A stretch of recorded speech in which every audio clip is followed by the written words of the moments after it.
Well, the snowman is well and truly dead. He went into the nether portal, didn't he? Hi, I'm Meticulously, and in this video I'm going to make a mini biome, just like the one I built before, but this time it's going to be icy. I'm also going to add a delicious nether area as well, underground. Now obviously it's not underground, is it? It's another dimension or something. But whatever, I'm building it here. I planted a nice little tree, and then I built a river with a bit of ice, and I'm also going to put in one of those wonderful ice spikes that you find in the ice spikes biome. In order for the river to not fall off the edge, I use something called an entity block, which is an invisible block from the usual mod. I'm not using any other mods, just that. I want the see-through block so the water doesn't fall off the edge. I'm also using the Whimscape resource pack because I think the blocks come to life with this. Here you can see me making an invisible barrier with those entity blocks that I mentioned.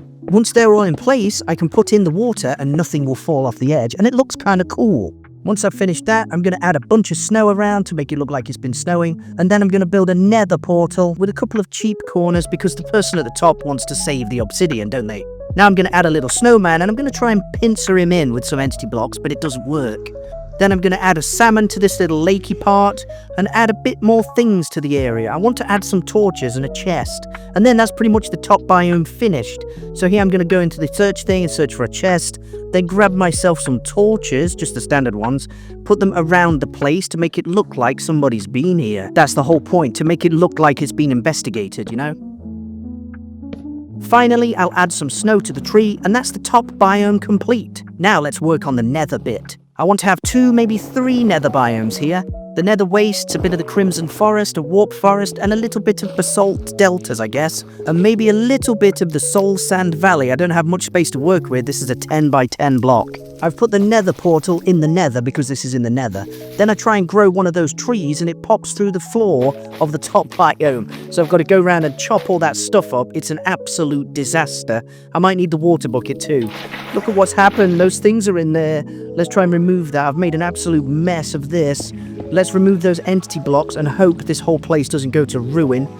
Chop them away. I don't want that nether wart. Okay, it's gone. It's gone. It's safe now. Pop in all the entities in the holes. I think I've rescued the situation, but there's a few too many entities there, so I've got to remove them all. Patch it up like that. I'm happy with that. That's okay. That was a disaster. Now I'm going to rebuild that tree using the nether wart, to be honest. I'm going to stick it in and build it myself because it was a little bit too big for the purposes of this mini biome area. I've already added some crimson roots, but I'm going to put some weeping vines on the tree, just like you'll find in the nether. And then I'm going to chop out this space for a wonderful lagoon of lava. Now I'm going to replace all of the blocks at the top. I don't need those. It doesn't look right being stone, so it should be netherrack instead. I'll add a few of those glowstone things, a couple of different ores that you can find in the nether. Beautiful. Beautiful. Over here I'm going to light up the place and add some of those magma rocks. I think it looks rather spectacular now. And here I'm going to build this lagoon of lava, making sure to put entities at the side so nothing falls off the edge. It was a disaster to build this. All the lava looks funny on the top, so I'm trying to make sure it's not got any of those lines like it's moving.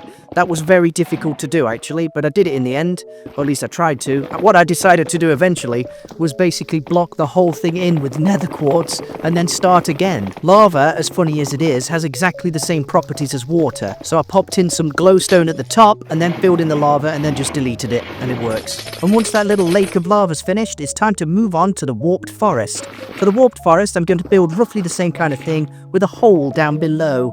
It's going to look really nice down here. I'm also careful to add some of those ores. I want it to look like a proper nether area, just, you know, in very small confines. I'm very aware that it's only 10 by 10, so I've got to be careful with the space. I don't want to expand it too far out. I'm going to add some warped roots and a little fungus that I'm going to grow into a tree. I'm also going to add some of those warped vines, and I'm going to make sure they don't go too high, because otherwise it's a bit silly, isn't it? Luckily, this tree didn't go too far this time. I also added a few glowstones there. Everything looks really sweet in this area, and the music also agrees with me there. If you're liking this video so far, please subscribe. Send me a comment as well. I'm very interested to know what you think about these builds. I'm building them for me because it's fun, but you're watching it, so tell me what you think. Right now I'm working on a disastrous lake. It's very hazardous and it's more challenging than the previous one. It's really challenging. I first tried to do it with entities, but I can't actually see where they are, so it's very difficult to see where the holes are. So instead I decided to build the entire platform area first, and then build up the walls, and then stick the lava in, obviously. I mean, otherwise it's going to take forever, isn't it? This lava lake was a lot more problematic than the previous one, and even the river system at the top was easier than this. But once it's finished, I think you'll agree that the lava system does look really nice. Exactly like the Nether. To finish the whole area off, I put in some basalt, and then I put some soul sand in so I can light it and make it look blue as well. That's the soul sand area, yeah. I didn't want to add too much soul sand because I don't have much space. And to be honest, I don't really like that zone. It's just filled with skeletons and bone things. But it does look rather spectacular with a bit of soul sand. So now I added an exploration ladder, and I also stuck in some torches for whoever's been exploring here will want to have seen the way, because it's actually dark in the Nether, isn't it really? One final touch is going to be a strider. So let me grab the strider egg and put him lovingly on this lava bit. He's just going to stay there and hang around. I also want to add a little chest as well, because whoever's been here is obviously storing goods before taking them back to the surface. I'm very happy with how this place looks now. It's a very good biome, a little bit strange, but I'm happy with it. Near the chest, I'm going to add a bit more crimson nilium, and then a couple of mushrooms just for measure. I think it looks pretty good now I've done that. Just a couple of mushrooms here would be good, so let's grab those onto the toolbar and stick them in here and here. As an absolute final touch, I added one of those bone telephones that you can find in the Nether sometimes. The whole biome block is finished. Here are a few final shots of the build. I've really enjoyed making this, but it has been rather difficult at times, especially dealing with the lava. What a disaster that was. I'm probably going to make a few more of these mini biome blocks because it is fun, it's an exploration and worth doing. Let me know in the comments what biome block I should make next, because I'm not sure. Maybe a desert, and then underground, maybe a trials chamber or something, I don't know yet. If you've liked the video, like it, maybe subscribe as well. I'm definitely going to be doing more builds in the future. I'm meticulously, and I'll see you next time.